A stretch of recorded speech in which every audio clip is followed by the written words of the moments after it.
इस घटना में कुल 13 अपराधी शामिल थे। 13 में से 2 अपराधी छपरा के थे, बाकी सभी अपराधी, एक समस्तीपुर का था और अन्य 10 अपराधी वैशाली जिले के।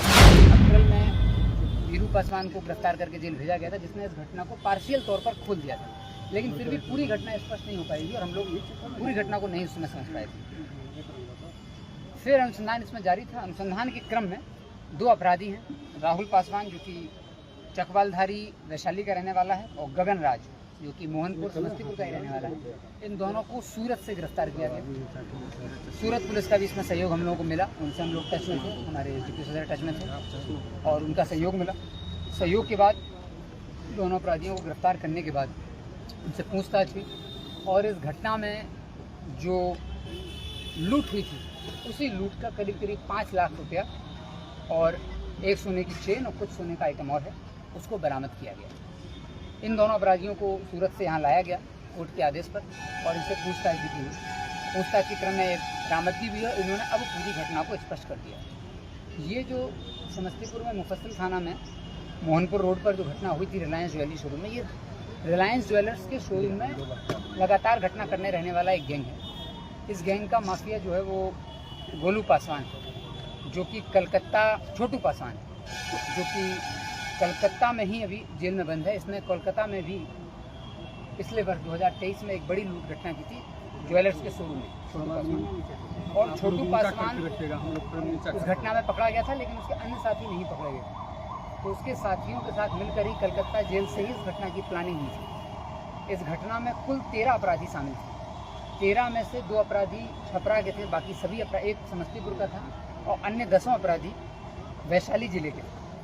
वैशाली जिले के खिलावत गांव हैं, कुछ वहाँ के थे और विदुपुर थाना अंतर्गत अलग अलग गांव हैं, वहाँ के रहने वाले ये लोग थे। इन लोगों की जो लीडरशिप थी वो छोटू पासवान और कर्मवीर नाम का एक अपराधी है जो कि दाऊद नगर खिलवत का ही रहने वाला है विदुपुर। यह भी कोलकाता ज्वेलर्स का जो लूटकांड हुआ था उसमें वांटेड है अभी तक। इन लोगों से जब पूरी पूछताछ हुई तो उसमें स्पष्ट हुआ कि ये लोग यहाँ घटना करने के लिए जनवरी में ही आ गए थे और पटोरी थाना में एक घर किराए पर लेकर के कमरा, वहाँ ये लोग रहने लगे थे। करीब 3 से 4 लोग थे और आते जाते रहते थे उसी में। और ये 2-3 बार रिलायंस ज्वेलर्स शोरूम का रेकी कर चुके थे घटना करने के पहले।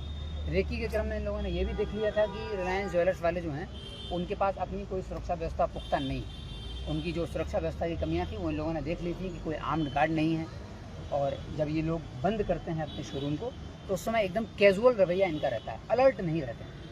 इसीलिए इन लोगों ने रात में 8 बजे के बाद का समय चयन किया था घटना करने के लिए। जब शोरूम बंद होता है तो उस समय ये लोग अलर्ट स्टेज में नहीं रहते, बहुत ही कैजुअल चीज़ों को ले लेते हैं और पूरा स्टाफ रिलैक्स हो जाता है क्योंकि छुट्टी का टाइम हो गया 8 बजे। तो इन लोगों ने देख लिया था कि कौन सा गेट है। गूगल मैप पर भी इन लोगों ने लोकेशन देखी थी। रिलायंस ज्वेलर्स वाले अपने ही अंदर के जो कैंपस है उसकी वीडियो बना के भी डालते हैं सोशल मीडिया पर। तो इन्होंने वीडियो के माध्यम से अंदर का पूरा परिदृश्य देख लिया था।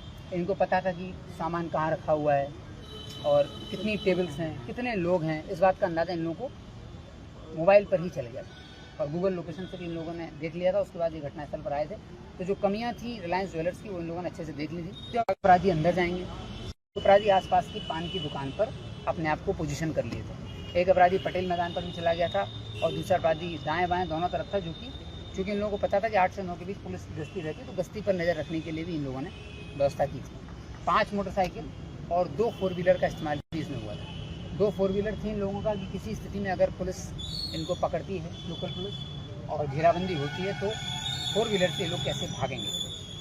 तो इनकी पूरी घटनाक्रम को स्पष्ट कर लिया गया है। इन्होंने सोना कहाँ बेचा, किसके पास है, वो भी पूरी तरह स्पष्ट हो गया है। अपराधी, सभी अपराधियों का नाम इसमें स्पष्ट हो गया है। कुल 3 अपराधियों को गिरफ्तार भी कर लिया है और 5 लाख रुपए और कुछ सोना बरामद भी कर लिया गया। अब आगे ये अनुसंधान अभी जारी है।